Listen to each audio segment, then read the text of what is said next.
All right. Hello, everyone. Welcome to our first lecture for international law, and welcome to semester two as well. It's probably a bit of a cliche, which you could probably say almost every year, but now is a very exciting time to study international law. And so I hope you're ready for an interesting, exciting, and engaging semester ahead. And this week we are just going through a bit of an introduction about international law generally, and we'll also talk about the sources of international law. Just a bit of a comment before I go too much further.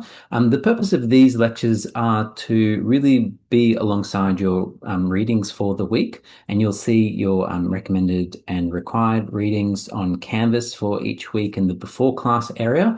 And the point of this lecture is to kind of speak alongside those readings. So I will generally try to structure these lectures that they reflect somewhat the structure of your readings for each week. However, I might not give exactly the same information. I'm generally trying to supplement and maybe add some more depth and information to your readings, and maybe expand on them in some points. And in some other areas, I'll let the readings do most of the talking for a particular area and might not comment on it so much in the lecture itself. So yeah, I think maybe have an idea that these lectures are to supplement your readings, and you should do both together. Whether you do the lecture or the readings first, it probably doesn't really matter too much, but this is generally how I'm going to try to approach them. So let's go ahead and get into week one. And if I can progress the slides. Here we go. So this is what we're going to try to do this session. So we've got a number of points that we have to go through for our lecture today about very much an introduction as to, what international law is. We're going to talk about the different approaches of international law, as well as the broader history of international law, which is what I'll start with. And then we'll take a look at the sources of international law. One of the other introductory points I also just wanted to mention as well is that a lot of the slides won't be text heavy. Okay, I'll be speaking a lot to the slides and speaking on the slides rather than just populating them with huge amounts of text. So there is an expectation on you guys that you will use the slides as a bit of an outline, but I'm hoping that you'll perhaps make notes on the broader points that I try to speak to. And maybe also what I should have mentioned before, my name's Elliot, and I'm your lecturer as well as your tutor for the classes this semester. For the first week of tutorials, as Dr. Sophie Rigney will make an announcement about soon, who is the course coordinator. For the first week, these are all going to be online, so even the Tuesday in-person ones, which I apologize for. That's just because of my work schedule has kept me out of Melbourne just temporarily, but then it'll be back to normal programming for week two. So you will get some more information about this by way of announcements, but just for week one, it'll be online. But I'll have some hopefully engaging activities for that going forward. And I'll also introduce myself a little bit more thoroughly in the first tutorial as well, and give a bit of an overview of the class more broadly. So let's start with, the, I guess, overwhelming question that we should start with on the outset is, well, what exactly is international law? And a lot of, this question is also wrapped up in terms of what is the history of international law? And these are very related questions. And I guess the dominant understanding of international law portrays it as a legal framework that governs the relationship between sovereign states. And this is recognized quite clearly in your text. And from this point of view, the starting point of what international law is and the history of international law must depict how states and sovereignty emerged and when sovereign states started to have relationships governed by law. So one of the first things we're going to do in actually answering this question of what is international law is going through, well, what is the history of international law, which will hopefully help us with this question. So the histories of international law can be really, broadly taken, and there's a lot of different ways you might go with it, and any kind of history requires some kind of starting point, which also impacts then the telling of that history. And so the particular histories, and I say histories as in plural because there's multiple ways of telling the international law history, these are all characterized by different methods of selecting and portraying a certain starting point in international law.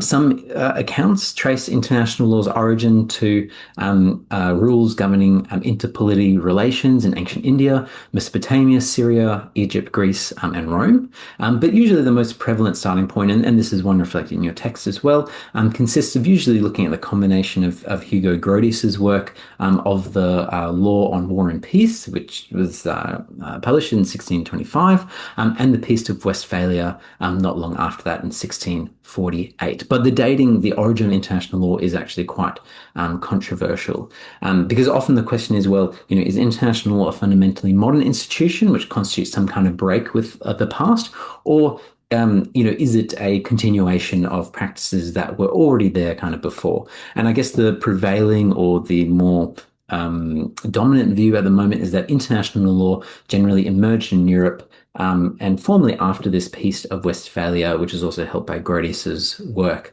which also helped establish the principle of territorial sovereignty for states. Which is why this date is seen as very important. And this iconic date is one not only international law has, but also international relations shares, which is not that surprising because this is also where the so-called modern state system emerged from. And the Peace of Westphalia, which I will talk on a little bit more on soon, was seen as kind of a death of a pre-modern feudal order, and when it was then replaced by a more modern system of international law, international relations. So international law has been kind of seen as this product of generally European civilization, which again, something we'll comment on critically a little bit later on. But, of course, there were agreements between political entities and treaties between various political bodies before this time. There's a very famous treaty in 1280 BC between Ramses II and Hattusilus of the Hittites, among many others. And so these treaties did contain, many elements which would seem very intelligible to the modern international lawyer, such as clause guaranteeing borders, agreements on extradition of refugees, defensive pacts, and so on.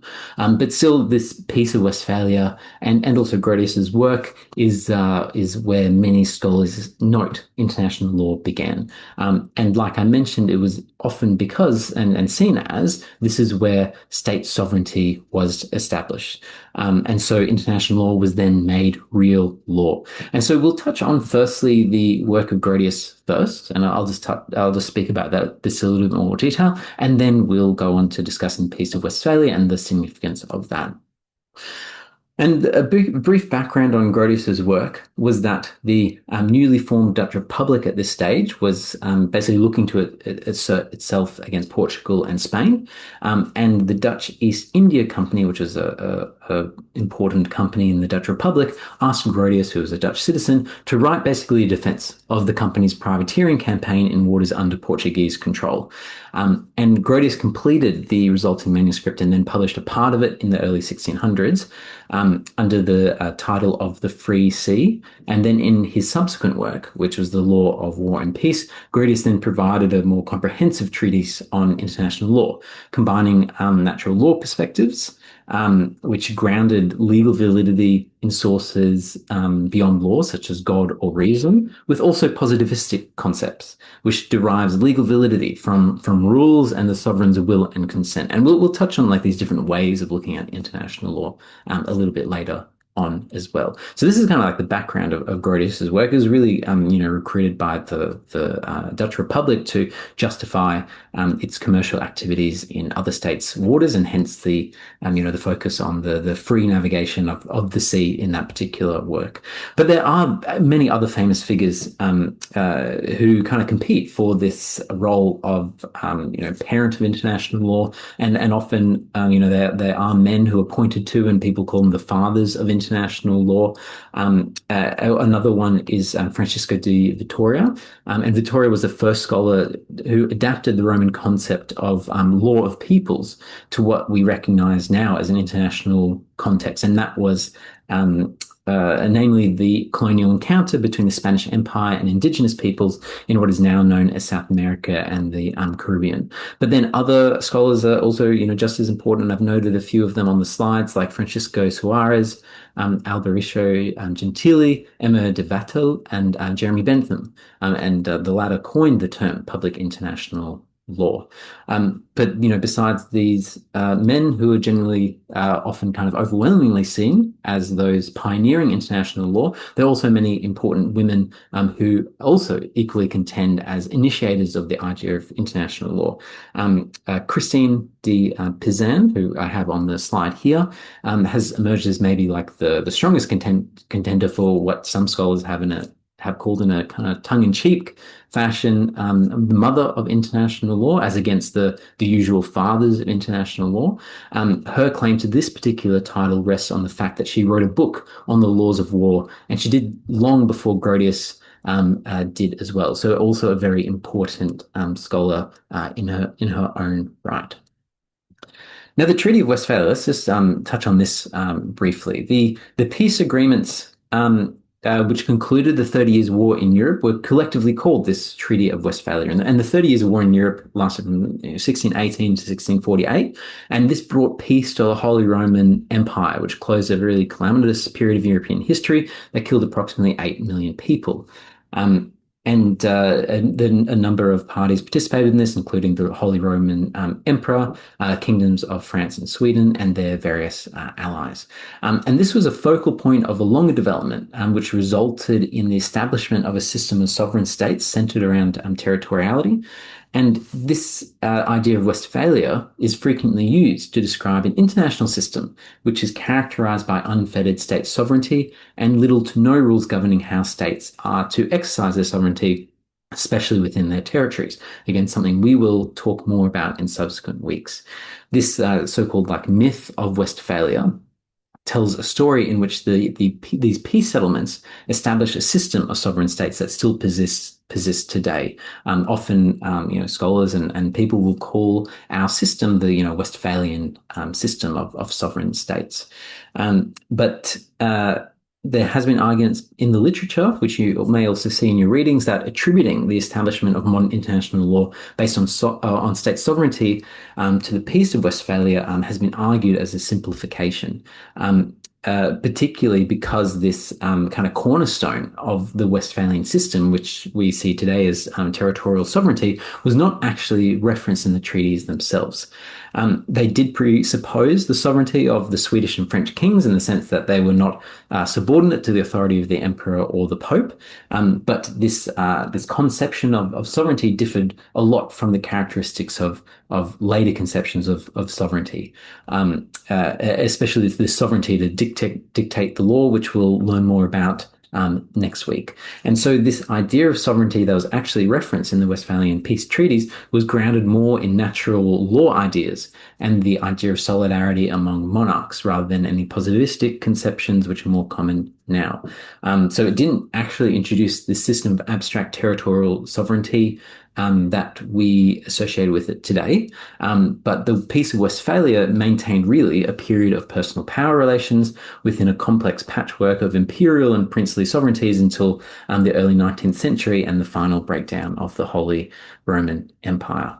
But there are some, besides these kind of early movements in international law, there are also some very important histories of international law, which are also worth touching on, which are really important events that helped also develop international law from these early beginnings, if we take this mainstream view. Some of the most important dates are around the French, the US, and the Haitian revolutions. And we'll just touch on them very, very briefly and how some of their ideas contribute to broader ideas of international law we still have today. So after the US Revolution and the Declaration of Independence of 1776, there's a proclamation that it was self-evident that men were created equal and they had unalienable rights. And it stated that governments are instituted to safeguard these rights, deriving the legitimacy from the consent of the governed. And if a government undermines these principles, then the people can replace it. Now, this is obviously has a lot of relevance domestically, but in this kind of idea of state responsibility, there is also these ideas of human rights and also self-determination as legal norms. Obviously, very problematic in terms of that, that Declaration of Independence itself, because these rights contained in the Declaration only applied to the white male settlers at the time, obviously not to the indigenous population whose land the settlers had appropriated, not to the black people who remained enslaved at that time, and certainly not to women either who were excluded from the vote and subject to the authority of their fathers or husbands. And these kind of contradictions between these early assertions within important revolutionary history and other important dates when we're thinking about international law. These contradictions are seen elsewhere, and I think one of the main areas we see this again is the French Revolution, where the subsequent Declaration of the Rights of Man said that all men are born and remain free and equal in rights. And it also said, the aim of political association is the preservation of natural and imprescriptible rights of man, including liberty, property, security, and resistance to oppression. So very universalistic rhetoric, and also had ideas of sovereignty in there as well as human rights. But even though, I mean, just besides the fact that it was written in using the language of men and so forth, it was seen as applying to all of humanity. But in terms of the application, obviously, didn't often or ever apply to women, black people enslaved in French colonies, and other colonial subjects, most of whom were denied citizenship. Now, one of the really formative events of international law, which is often missed by these histories, is the Haitian Revolution. And this was just very shortly after the French Revolution, where enslaved black people in what was then called Saint-Domingue initiated a coordinated attack against the slaveholders and French colonial authorities. These revolutionaries forced the legal abolition of slavery and defeated French, British, and Spanish forces at the time as well. And the subsequent Haitian Declaration of Independence inverted the labeling, which was then commonly applied, where the general view and arguably still held by some now, that the civilized Europe was trying to bring enlightenment to the so-called barbarians of the other basically anywhere else, and the Haitian Declaration of Independence inverted this term and said and labeled the civilized Haitian people versus the barbarians of Europe, and called European colonization across the world as barbarous. And acts of conquest, appropriation, murder, and enslavement. And so this Haitian Revolution was a really, truly world historic moment where there was a more radical assertion of rights, which did seek to defeat those early contradictions seen in the US and French revolutions, but often was a historical time point that is most often forgotten, but still has really significant impacts in how we see state sovereignty, human rights, and so forth, which are very crucial parts of international law, which we'll keep coming back to. Now, apart from these early dates, there's also ones that are slightly more contemporaneous to us now, still a few hundred years ago. But following the turbulence of the French Revolution, the Haitian Revolution, and then Napoleon's ascent, the Napoleonic Wars that followed, one of the major events also that was very important is the Congress of Vienna, which convened in the early 1800s and sought to establish order in Europe after these hugely destructive wars. And this envisioned the restoration of a balance of power amongst European states, and the triumphant parties in these Napoleonic Wars gathered together to configure a new European political and legal order. And they adopted the final act of Vienna, which also very interestingly enough had a great power principle within it, where great powers would convene regularly and discuss how best to maintain peace and order in Europe while reserving the right to maintain this peace even through military intervention. And you see this kind of these ideas or even sometimes language of great power politics still very relevant today, where some countries argue that they have a sphere of influence where they can, intervene in as they like to protect their security. And this is an idea we'll keep coming back to. Then another turning point within this age of formalized empire was the Berlin Conference of the late 1800s. And this is where the European powers, the US and the Ottoman Empire, convened under the guise of managing free trade in Africa. And there was a General Act of Berlin that was formalized at this conference, and this basically concretized African subordination and partition. And the contemporary African states we see today largely reflect the colonial boundaries that were drawn at this conference in 1885. And other lasting impacts of this General Act of Berlin include an explicit reference again to this idea of spheres of influence as grounds for international obligations, and the establishment of this principle of effective occupation as grounds for acquiring rights over colonial lands. And this kind of idea led to, among many other things, one of the first genocides of the 20th century, which is the genocide committed by Imperial Germany against the Herero and Nama people in modern-day Namibia.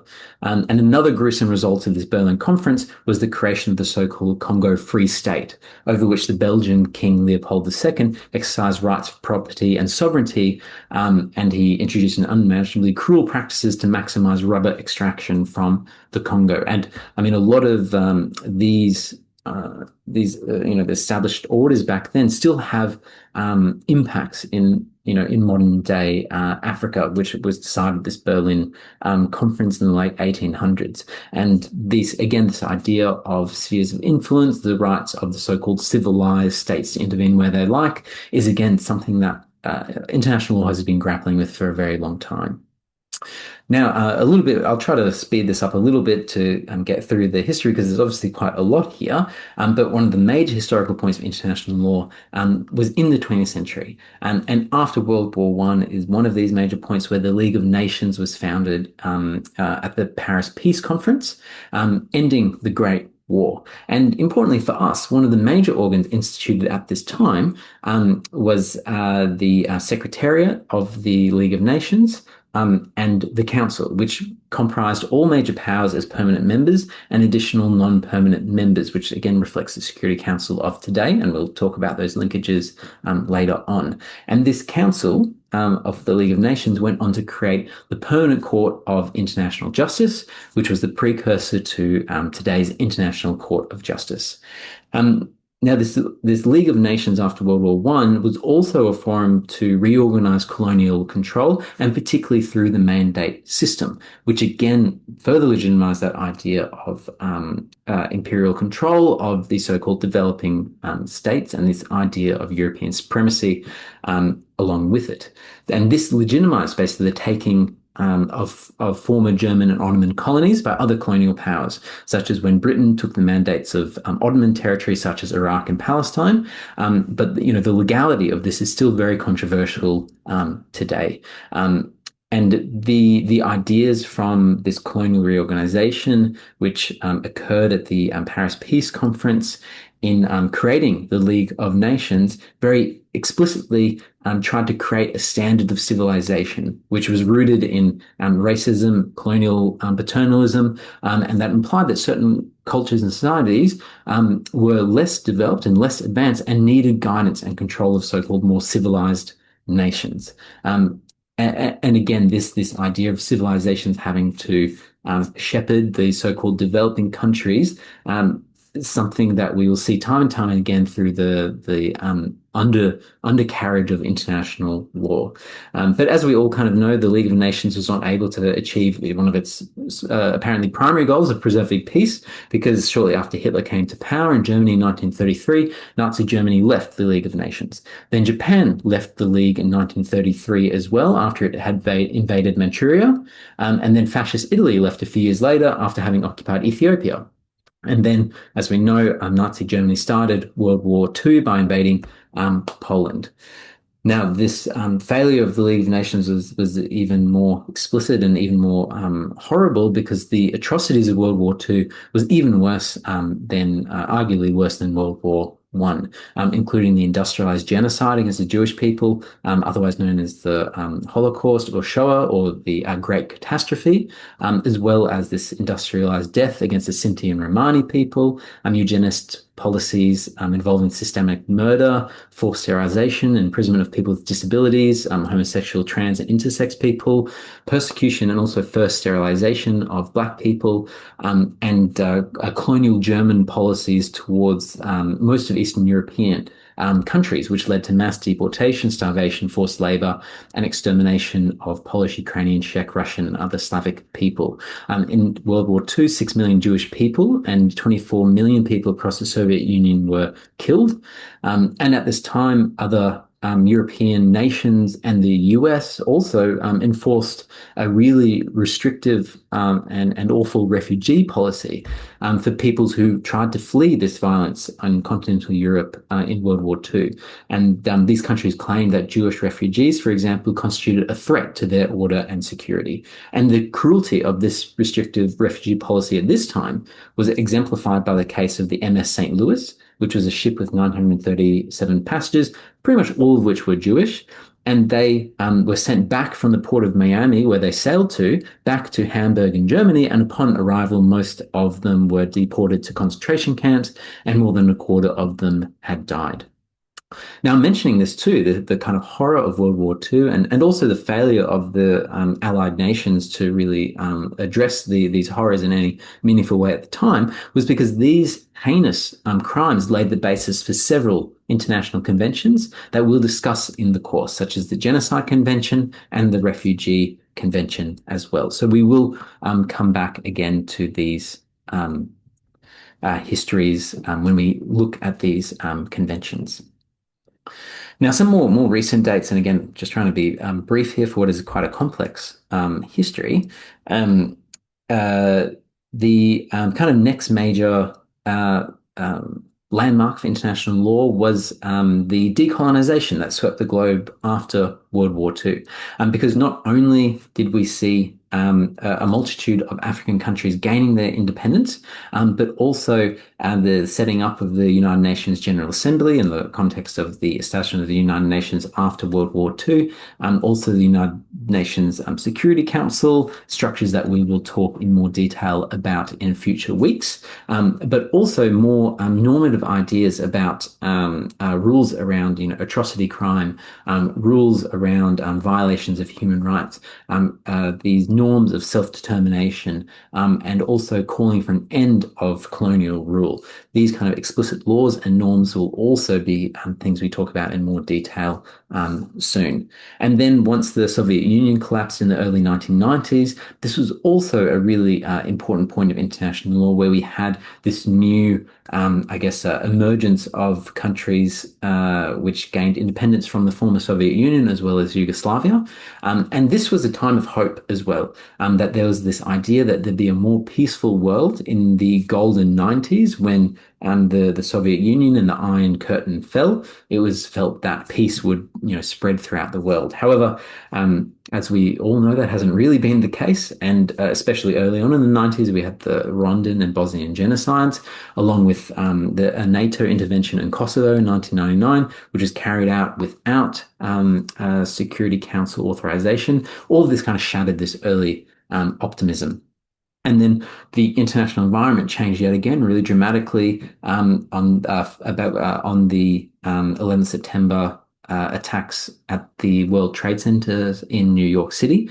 And this subsequent US-led war on terror, which Australia participated in, including the invasion of Iraq and Afghanistan, was also seen as totally changing the ideas of, or the attempt at least, to change the ideas of international law, as these were seen as blatantly unlawful. And these kind of the impacts of these events will be something which we'll talk about more, and because they have had a really large impact on defining international law subsequently. So this is, again, it's a very brief history, even though I've been speaking about this for quite a long time, but brief history of international law, which what I just wanted to try to do here is kind of give you a bit of a taste of some of the main events that international law has been through and what international lawyers around the world have seen as important. And many of these we will keep revisiting, but I just want to give you a bit of a taste of the important dates around international law. We will revisit them, especially as they influence and impact international law today. So this now maybe helps us turn our mind back again to that initial question at the start of the lecture. Well, what is international law then? And many of the ideas of international law are defined certainly by the history, but also are defined by how we kind of see the world and how we observe social phenomena around us. And many of these are explored in your textbook, and I'm not going to cover each and every one of them, and I'll only really highlight a few here, and especially the more critical theories about how we look at international law. But it's important to note that all of these explanations as to what international law is always starts with certain premises, and these premises are always the starting point of a particular argument. They are statements that are taken for granted as the point of departure, and these premises basically rely on assumption as to what there is in the world, on whether there's an objective truth and or some kind of fixed reality out there. And in other words, we can call this an ontological premise, where there is kind of a statement or ideas as to what is out there in the world. What things out there in the world determine our truths and realities. For example, just to hopefully clarify this point, you might have natural scientists, for example, researching about biology, chemistry, physics, whatever it might be, and their ontological premises are that they are measuring things that you can see, that you can touch, smell, whatever it might be. That there are material things out in the world, like objects, matter, what have you, that define and shape our world, and the truths of our world are what you can see, hear, and touch. Those kind of things. Whereas social scientists have a whole range of ontologies where, for example, they might look at ideas, which you can't see ideas, you can't touch ideas, but would argue that ideas are the thing that influences truths and realities in this world, for example. So these are different ontological premises, how what you bring to understanding the world. Whereas there's also a premise. There's also a different type of premise at the background of a lot of these theories called an epistemological premise, which these epistemological premises are those premises which basically are situated on describing what we can know and how we can acquire and establish knowledge. And so again, natural scientists might say their epistemological premise is that we can know what's out there in the world, all the matter and objects by looking at it or touching it or measuring when we see it. And this is an empiricist epistemology. So it's this, we're looking at the things, we're measuring them, we're recording them. Whereas like epistemological approaches in social sciences might be more, we can know things in the world from certain standpoints. So for instance, we might when we look out into the world as an international lawyer, we see things very differently compared to looking out of the world as like a worker in another sector, for example. I might have totally different views on the world, and this is based on epistemological premises, which kind of differentiate how we can know about things. So actually, like how do we know what is out there? So again, ontological premises are, well, what is out there, what is out there in the world, and then epistemological premises as well, how can we know about those things? And I'm only mentioning them outside of the fact that I quite like theory, and both of these constitute ideas of theory. So, our ontologies and epistemologies define theory and how we understand the world. But they're all these premises are at the center of all of the theories of international law. No way of looking at international law is possible without theory, even though scholars might not or practitioners may not mention it, but there is always a theory. And maybe what we might call the standard way of engaging in international law is a traditional approach or a mainstream approach, which lays out, what the law is on a particular question. We can look at the rules from sources of international law, which we'll talk a little bit later on, which might be, treaties, custom, articles of statutes, and then interpreting and applying these rules in accordance with existing authoritative interpretations and applications. This is a very mainstream approach, and we can label it, doctrinal, traditional, orthodox, what have you. And these these approaches often say they don't have theory, that this is just what's there. And this therefore the other way of knowing this is that it is a positivistic approach that and this is discussed in your text, where there is a this positivistic approach is a set of ontological and epistemological premises where it says that there is a single objective truth out there, and that we can know that reliably. And we can find out, how do we apply refugee law to a certain situation? And it's because ontologically there are, rules out there that we can see, that are written down, that are given in judgments, and that we can know about them by, reading them, by then applying them to certain situations. And so this mainstream positivistic approach is probably what would be the orthodox approach of international law. But there are alternatives. And your book goes into this in some detail. And I just want to mention a few of them here, which will pop up during the course of the semester as well. A lot of these so-called critical approaches center this idea of deconstruction, which is a mode of thought which kind of famously pioneered, I guess, by Jacques Derrida. And deconstruction, in the sense, can be understood as a never-ending process of questioning existing and accepted structures, and especially those that are seen as objective, neutral, natural, and all those ones that form the basis of positivistic and mainstream approaches. So this deconstruction is always a process of questioning, and this is kind of framed in slightly different methodologies in alternative approaches to international law. And I'll touch on these briefly. These are the third world approaches to international law, feminist approaches, and Marxist approaches. These are the three major critical theories that employ deconstruction in different manners, which I'll just touch on briefly. And the first is this third world approaches to international law, or TWAIL, otherwise known as. And this term third world originates from the time of the bipolar Cold War opposition between the so-called First World, which comprised member states of the North Atlantic Treaty Organization, or NATO, and then the Second World, which is organized in the Warsaw Pact in the second half of the 20th century. So this third world was, now we kind of see maybe the term third world as describing countries that are still developing, which might have a lot of social issues and structural challenges. But at this time, the third world was also used as a political label, as to kind of separate themselves from the US-centric First World and the Soviet Second World. And so this third world rallied around this idea of non-alignment, but also around a shared history of being subjected to European colonization.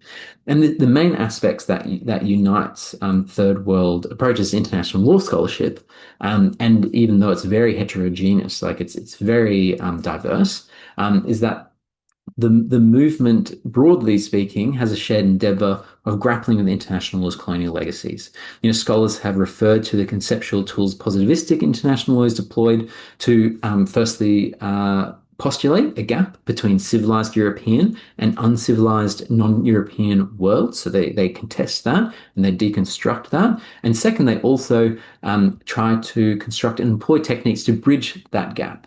And which were central to the European idea of international law, and they critique those those structures that try to bridge that so-called gap between the so-called civilized and uncivilized world. And so, in this way, Twale scholars emphasize that international law constructs its subjects and objects, and it does this through definitions that make, categorical differences between what is inside and outside certain categories, such as civilization or states. And so, if you're outside of civilization or a state form, then you, in international law and in positivistic forms of international law, you then don't have access to certain rights. You then don't have access to fundamentals of international law. And so international law actually produces the categories like civilization or states that are supposedly foundational to the area. So it's kind of a theological argument in a sense.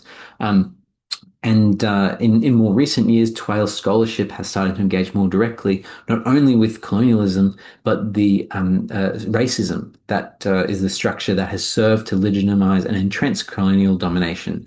And so it's a very interesting subject area that has an active dialogue with critical scholarship on race and racism. The second critical approach I just want to briefly touch on is feminist and queer approaches that form a very part of a very diverse field of schools of thought. Again, it's very hard to categorize these in any particular way, but they, broadly speaking, observe, analyze, and critique public international law from a particular perspective that aims to deconstruct again its object of analysis. And in this regard, feminist and queer theories aims to deconstruct a perceived neutral or so-called natural international legal order that rests on a dominating masculine and heterosexual standard. And these kind of approaches, again, there's a lot of approaches in feminist and queer theory more broadly, they often share some kind of common baseline. And that is international law has been predominantly developed and shaped by white heterosexual men, and it's been built on the assumption that men and masculinity are the societal norm. And so feminist approaches to international law use feminist theory to demonstrate that the structures, processes, methodologies, ways of thinking about international law actually marginalize women by failing to take account of their lives or experiences. And so, according to some scholars of this tradition, there's kind of two main tasks that especially feminist theories, seek to do. They deconstruct the values underlying the international legal system, challenging their claim, importantly, to so-called rationality and objectivity. And they also seek to reconstruct international law by redefining its core concepts in a way that don't support or reinforce domination of women by men. Now, finally, Marxism is a theory that is not always associated with international law, but it is one that is enjoying kind of increasing relevance and a share of the literature in more recent years. And I think it's also important to not just categorize Marxism as a certain idea that you may be, so you may associated with from mainstream media and news, for example, and it certainly doesn't revolve just around class struggle, for example, because the Marxist tradition is a very, very rich one, which is really more about a theory about the totality of social forms and relationships among individuals, rather than a certain set of propositions or doctrines or prescriptions about what society should be, or even about the law. And so when scholars say they use a Marxist lens to view the world and society, they're actually not making a comment immediately about, structural discrimination or class struggle or whatever might be normally associated with Marxist thought, but they view the world and society as an endless set of interrelationships where there's a phenomena that you see is always connected to others, that everything is interlinked. And so when we think about the law, we have to also think about the determining elements of social relationships that make the law possible. And so a Marxist critique is a structural critique, which is not aimed at just individual instances of exploitation, but is a reflection of the material structures of society at a whole systemic level, which contributes to just making exploitation normal and mundane. It's an internal critique of the system that looks at contradictions in its operating logic. And so, in a lot of ways, Marxists see the law as a social practice with its own internal logic, which contains structures that give stability to certain interests and power.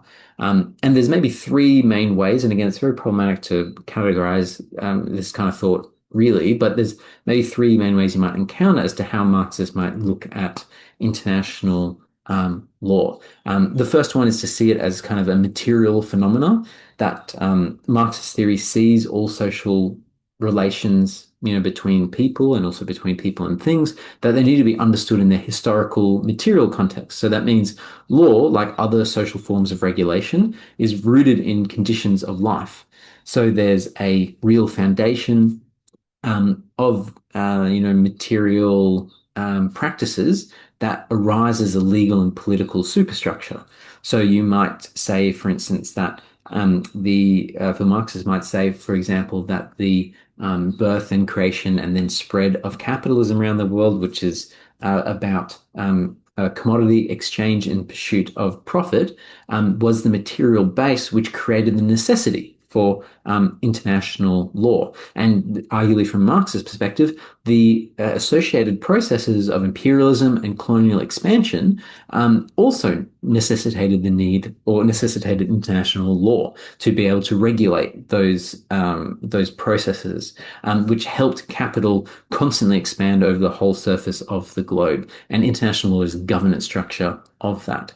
Another way that Marxists look at the world, the second way we might categorize it as such, is that international law is like a class project where laws basically is a means through which class conflict is mediated, where a certain interest of classes are acted out on. And the third way, for example, they might look at international law is international law and ideology. So law is this social phenomena that stabilizes particular interests as universal ones. So, when we speak about the law, it's often in very universalistic terms, and that's an ideological function to hide the interests that are actually protected in this form. So the law acts as an ideological form which domesticates resistance and class conflict, and it depoliticizes legal relationships and rationalizing conceptual categories. And so this ideology critique has been often quite useful and a useful lens to work through international law, especially in deeply political conflicts, such as, humanitarian interventions, the war on terror, and so forth. Often these have invoked international law to justify a particular idea of liberation and freedom, for example, which Marxists would critique. So this is kind of our first half of the lecture, looking at the ideas, the history, what is international law. We're now going to turn to, well, where does international law come from? Like, what are the sources of international law? And this is maybe a bit less of an abstract discussion and a little bit more material for you following at home. But this topic of the sources of international law is basically concerned with a rather basic question, which is how are international legal rules made? As an international lawyer, and as a student studying international law, you must glean and kind of distill the law from various sources. And we usually begin, quite classically, with the statute of the International Court of Justice. So now we're kind of, after talking about all those critiques of international law, we're kind of going back straight into the mainstream for the time being, because it's obviously very worthwhile knowing this mainstream positivistic way of doing international law because it is the orthodox one. But for all of those critical theorists at home, we will be bringing critical theory back into the course quite frequently to help us understand international law problems from various perspectives. But the statute of the International Court of Justice is usually where we start thinking about, well, where does law come from? Because Article 38, subsection 1 sets out the sources of international law rules and the evidence for it. So you'll see that I've got on the slide a few of these. So it basically says that this subsection 1 says that, for a court deciding some kind of matter in accordance with international law, it needs to look at these following things. And there's four major points that we'll be going through in turn. Firstly, looking at conventions. We'll be looking at custom, general principles of law, and then also previous judicial decisions, highly qualified publicists, which usually just means scholars. And so these are kind of the four major areas that the law looks at, or is firstly certainly the areas that the court should look at when deciding particular international law cases. And importantly too, when we are talking about international law sources, we often differentiate between primary and secondary sources. Usually what I've kind of tried to highlight there in my PowerPoint is that the primary sources are usually those that are treaties, custom, even general principles as primary sources on one hand, and then if my animation works, here we go. On the other, the secondary sources are those judicial decisions, opinions of judicial writers. Subsidiary sources are these secondary sources on the other hand. So when you talk about primary sources, we're kind of talking about these first three categories here, and then our secondary sources are the subsection D. So this distinction is very traditional in international law, and you'll see it referred to quite frequently as well. So there's no real order, even though there is a kind of order set out in Article 30. There's no real order in which each of these sources have to be applied. But in practice, usually you will see courts kind of moving through these four categories one by one. And this is also how international lawyers think through problems, international law questions. They'll go through these categories one by one. And so let's start with the first subsection, or subsection A of Article 38, subsection 1. And we're going to be starting looking at treaties, which are part of this broad category. These treaties are, Article 38 refers to them as international conventions, whether general or particular, establishing the rules explicitly recognized by the contracting states. So where states are parties to a treaty that regulates the issues in dispute between them, it will provide the primary source of applicable law. Okay, that's the international convention those parties have agreed on. And so this forms the basis of 38 subsection 1, unless the treaty is invalid for basically moving away from peremptory norms, which we'll talk about soon. But finding the relevant rule in treaties can often be very complex, because states are often parties to several treaties on the same subject matter, and so any particular international law question might encompass several different treaties. And so it's become quite necessary to try to develop rules as to which agreements have priority. For example, there's a litigation on the south called the Southern Bluefin Tuna litigation by Australia and New Zealand against Japan, where the arbitral tribunal recognized that this dispute between them arose under both the 1993 Southern Bluefin Tuna Convention about fishing for southern bluefin tuna, and also the 1982 UN Law of the Sea. And the 1993 Southern Bluefin Tuna Convention was a very specific agreement. It was found to have priority over the more general obligations under the UN Convention of the Law of the Sea. And so this is kind of an important principle that often the court might look at more specific treaties as maybe having a closer application on certain issues rather than more broader ones. But over the last 40 or so years, multilateral lawmaking treaties, which might not just be between two countries, not bilateral treaties, but a huge, much larger number of countries, have become a real dominant source of international law and obligations of states in respect to areas which are diverse as human rights, international trade, diplomatic relations, environmental law, even outer space law, and and so on and so forth. And so these treaties are becoming more and more important, and they've been seen and sometimes described as a form of international legislation. Although this can be a bit misleading because they don't have the same weight as legislation domestically, because treaties in and of themselves don't actually create international law.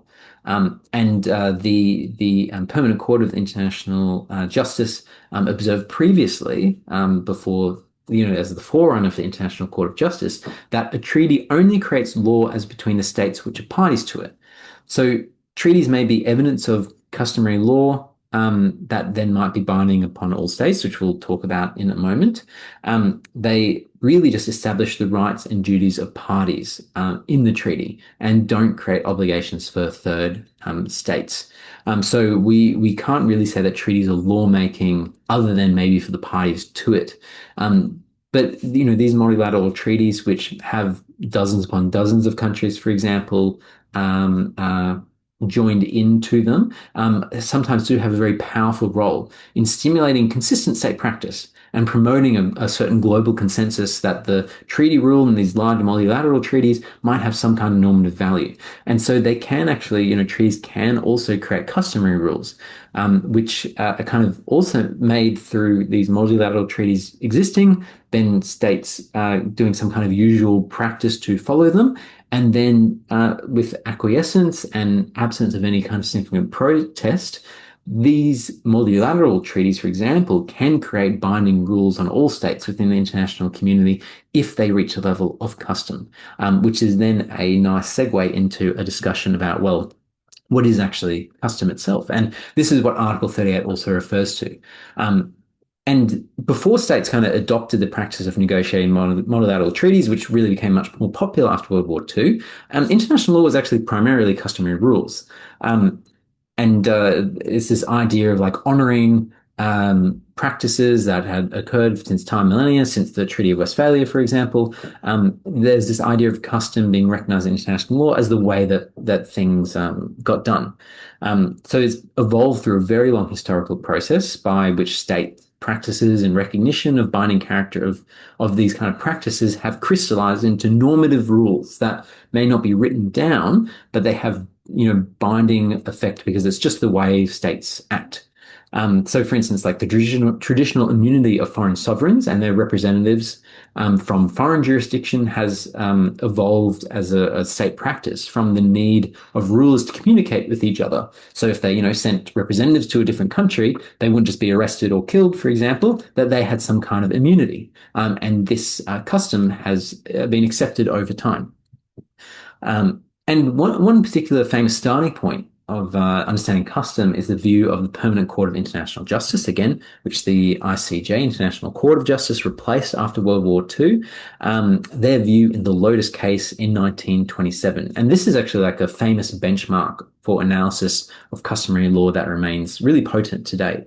This particular case concerned an assertion of criminal jurisdiction by Turkey over a French citizen.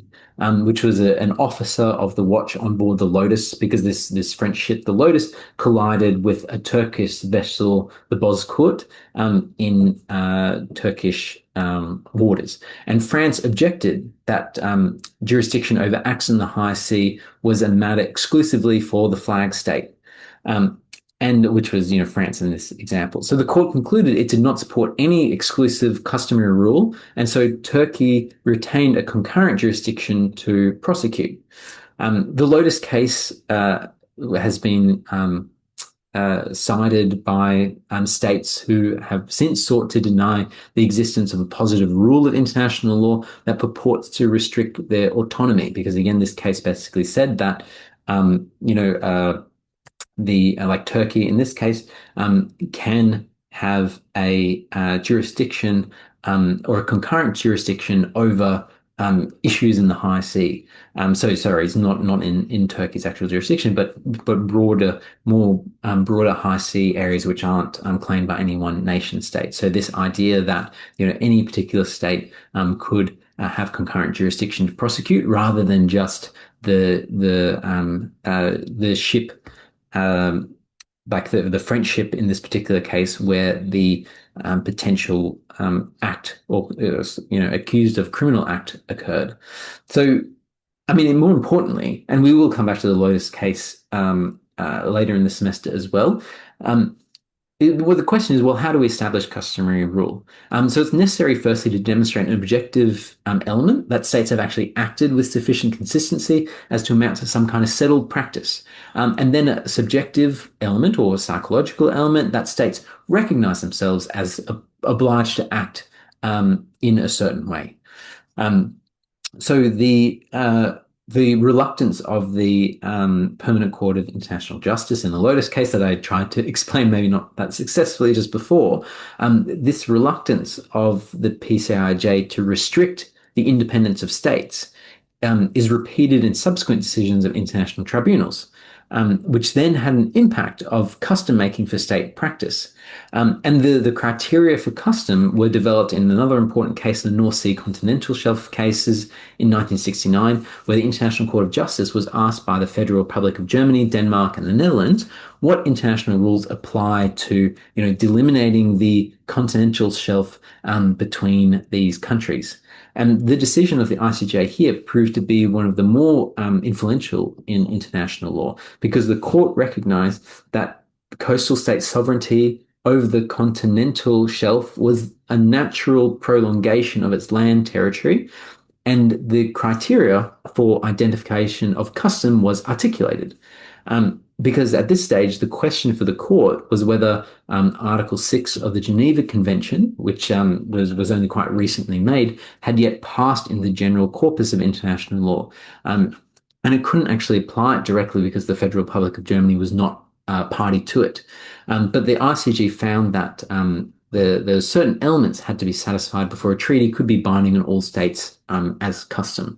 So it is a very important case in that regard.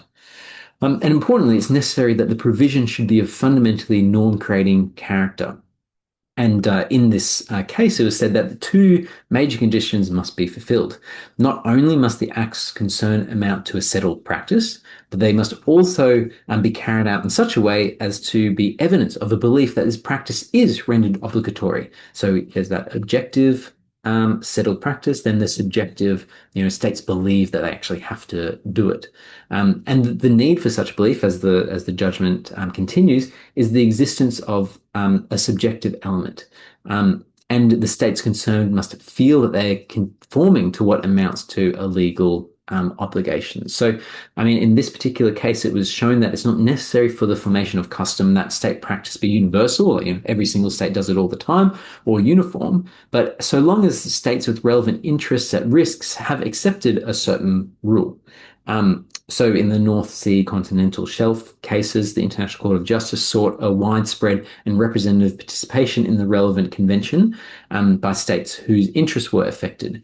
And it was recognized, for example, that some states, even, especially landlocked ones, wouldn't have any interest in, to protect themselves by ratifying a treaty because they're landlocked, so they don't have access to the sea. And it wasn't even fatal that to the creation of the custom that some states acted inconsistently with the rule. So just because some states act inconsistent with the rule doesn't mean it can't be custom. And we'll actually come back to that in the Nicaragua case a little bit later on in semester. And sorry, please excuse me. This was the slide I should have been speaking at before. This is the North Sea Continental Shelf cases I mentioned. And again, I'm kind of passing through these quite quickly, but we actually will come back to them later on. So don't stress if it's a bit of a blur at the moment. But as I was kind of alluding to, outside of this objective element of state practice, there has to be a subjective element, otherwise known as opinio juris. And this must be proved by satisfactory element that the alleged rule is of such a nature and has been so widely and generally accepted that it can hardly be supposed that any so-called civilized state would repudiate it. This opinio juris, which means an opinion of law, is the belief that an action was carried out as a legal obligation. So often this opinio juris must be ascertained from from the fact of external existence of a certain custom and that it has a necessity felt by the international community. And this concept also has another function in international law where evidence of state practice of conformity with the rule is sometimes lacking, or conformity with some kind of custom is lacking. So, for example, despite the prohibitions on genocide, slave trading, aggression, torture, the facts today and has for a very long time confirmed that such activities are still supported and facilitated by states. If such kind of illegal practices are infrequent and the rule is maintained by the overwhelming majority of state, then the challenge to these kind of normative rules or customs about what is acceptable is very small. But if states more regularly, for example, torture prisoners, it may be then asked how the prohibition can retain its legal validity. And one particular scholar has said that an existing norm, like a custom, does not die without the great majority of states engaging in both contrary practice, so the objective element, and withdrawing their opinio juris, so withdrawing their kind of the obligation they feel they need to have. Um, so this opinio juris of states provides a ethical or subjective foundation for an existing rule, which can survive contrary practices so long as the rule broadly still commands some kind of state support.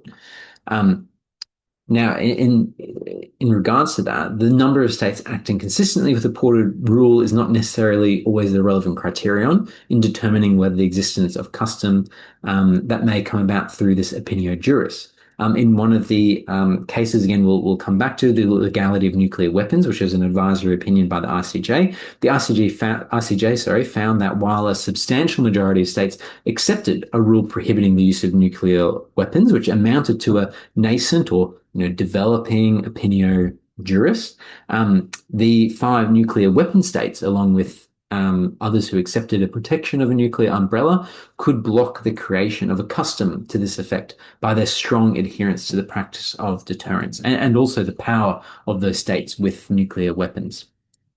And in light of the finding of the ICJ at this time that the international community was profoundly divided on the matter of whether non-recourse to nuclear weapons over the past 50 years constitutes the expression of an opinio juris, that there hasn't been a nuclear weapon attack for 50 years at that time, the court concluded that it was not able to find the necessary opinio juris to support a prohibition of nuclear weapons.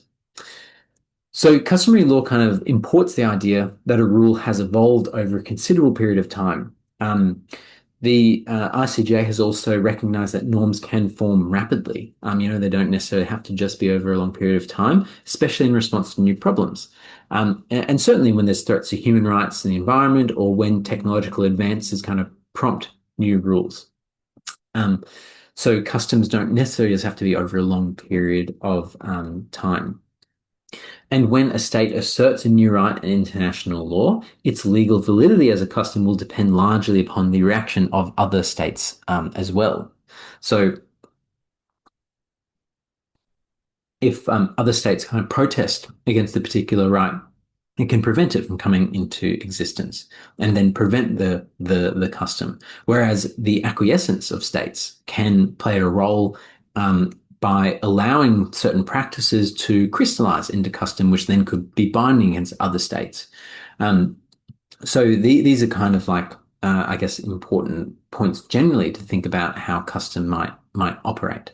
And states can also, opt out of an emergent rule. And this may kind of vary according to how strong the custom rule, especially whether it's Jus Cogens character, which we'll talk about on a moment. So, Jus Cogens kind of means that the something that's fundamentally like immoral or that it shouldn't be done. So like the prohibition of genocide or apartheid, a protesting state can't avoid the application to it of what's called the Jus Cogens law, which can be normative or can be custom, but for genocide and apartheid, that's obviously now written down. But yeah, states can't opt out of this. So, for example, back under apartheid South Africa, South Africa argued that Apartheid was not a violation of customary law,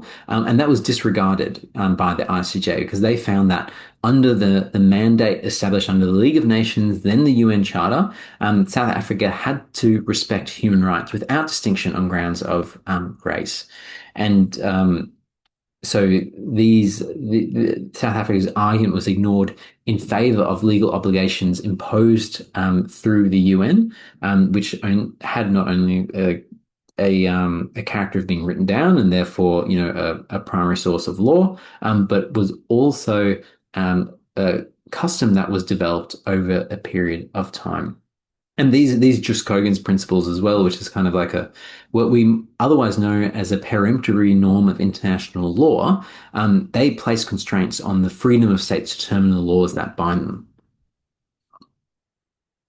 And we define these as rules from which no derogation is permitted. And so, under Article 53 of the Vienna Convention on the Law of Treaties, which we'll come back to quite frequently, it says that a treaty is void if, at the time of its conclusion, it conflicts with the peremptory norm of general international law. So, for the purpose of the Vienna Convention on the Law of Treaties, a peremptory norm, it was said, of general international law is a norm accepted and recognized by the international community of states as a whole as a norm from which no derogation is permitted and which can be modified only by a subsequent norm of general international law having the same character.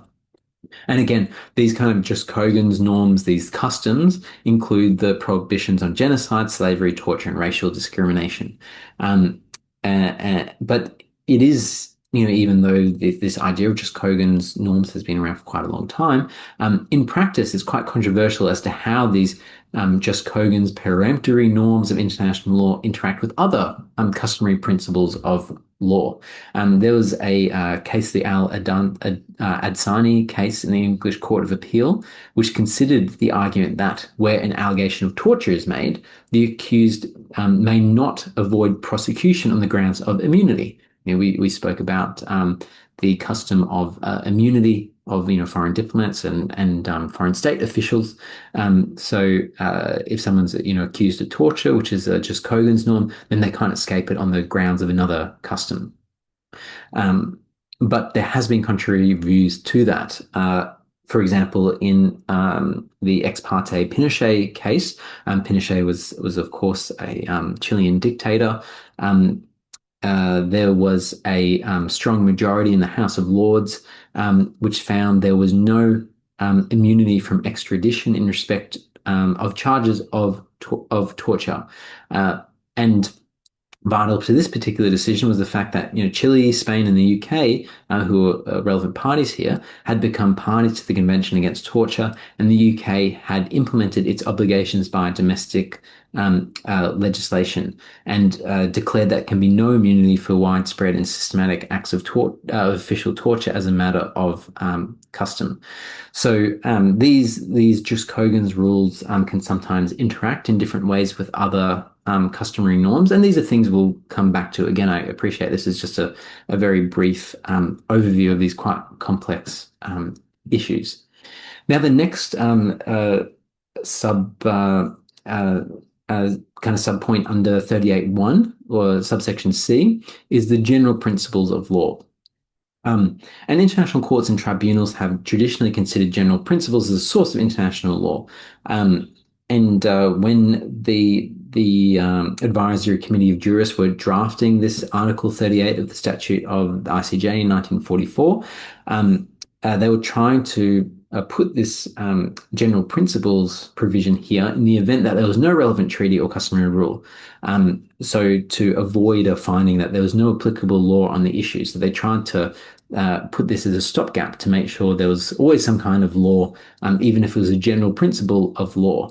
And so the committee said that the ICJ could apply general principles of law recognized by so-called civilizations, such as certain rules of procedure, the principles of good faith, and so forth. And as an example, that overriding principle of good faith, which you also may recognize from your contract courses, this was confirmed by the ICJ in the Australia, New Zealand versus France nuclear test cases where it was said that one of the basic principles governing the creation and performance of legal obligations, whatever the source, is the principle of good faith, which is a general principle of international law. So again, these are kind of principles which don't quite reach the just Kogan's norms, but they're said to be principles that generally all, so-called civilized states um, do. And, that's they work together in good faith. They ensure there's rules of procedure in the interaction amongst them and how they handle, um, you know, international cases, for example. But it's also important point too that this civilized standard, which was drafted initially, has been totally discarded now because the implications of who is considered civilized or not is highly controversial. So it's now general principles applying to all nations. Now, finally, the judicial decisions and the teachings of these qualified publicists. So another way of identifying the rules of international law is found in the decisions of international courts and tribunals, and in the analysis of international law by juristic writers. So this can be like academics or other people making commentary about international law who are qualified to do so. Um, and so, importantly, too, here, just to say from the outset that unlike domestic law, there's no rule of deciding legal questions based on precedents in international law. And so there's no system of binding precedents in international law. And Article 59 of the UN Charter says that the decision of the court, for example, the ICJ, has no binding force except between the parties and in respect of that particular case. But in practice, the ICJ and other international tribunals are quite assiduous and consistent in signing previous decisions and acting within the jurisprudence that they have previously established in early decisions by earlier courts. And the ICJ, when it's making a decision, also feels obliged to distinguish the decision it's making from previous cases that it might not be following. So in reality, some kind of precedence, it might not operate formally, but it does you might say, as a matter of custom or practice. There's also no real hierarchy of courts per se in international law, but the ICJ is recognized as the preeminent international tribunal. And so its findings and advisory opinions have a highly persuasive value. And especially now, the jurisprudence of the ICJ has developed, especially over the last 20 years. And so there's a deep reservoir of decisions upon which to draw, and the need to fill apparent gaps has become less obvious. So you will see the ICJ referring to itself and previous decisions quite a bit. Now, the writings of jurists are still important in describing and analyzing evolving norms, and also can be very useful in distilling and identifying general principles of law. And so international decisions do use the writing of jurists and academics in their decisions. As a kind of subsidiary means of determining certain rules, this Article 38, subsection 1, subsection D, enables the ICJ and other courts to consult the teachings of the most highly qualified publicists to supplement and clarify their understanding of the law. And really, the international law has been really strongly developed by these, so-called high qualified publicists and other jurists. It's one of those areas of the law that has been developed significantly by the kind of the scholarly academic areas. And so a lot of international legal doctrine has largely depended upon the articulation of jurisprudence in texts, in books, and in journal articles. So this is really all that I wanted to get through today. Just a bit of an introduction as to what international law is, the history of international law, the sources as well. We'll take more of a closer look on some of these in our first tutorial. And I also appreciate again that this has been, very quick. A lot of it has been very brief on some of these factors. And once more, I'm hoping that the lectures for the course are just a bit of a supplement to your readings, which will hopefully fill more gaps, which will then be combined when we see each other for tutorials. And then after the tutorials, all of this will make even more sense sense. But especially, the first week as well, one of the things that I just want to do is, highlight some things which we'll keep coming back to. So a lot of the cases that I'm mentioning, I'm just going over them incredibly quickly. The important ones we'll bring up again and go through in more detail. So please, don't stress too much about that. But thank you everyone for tuning in. I really appreciate it. And I'm very much looking forward to seeing you, unfortunately online for the first week, but then for the in-person classes, I'll be seeing you in person from week 2 as well. So thank you very much, everyone, and look forward to seeing you then.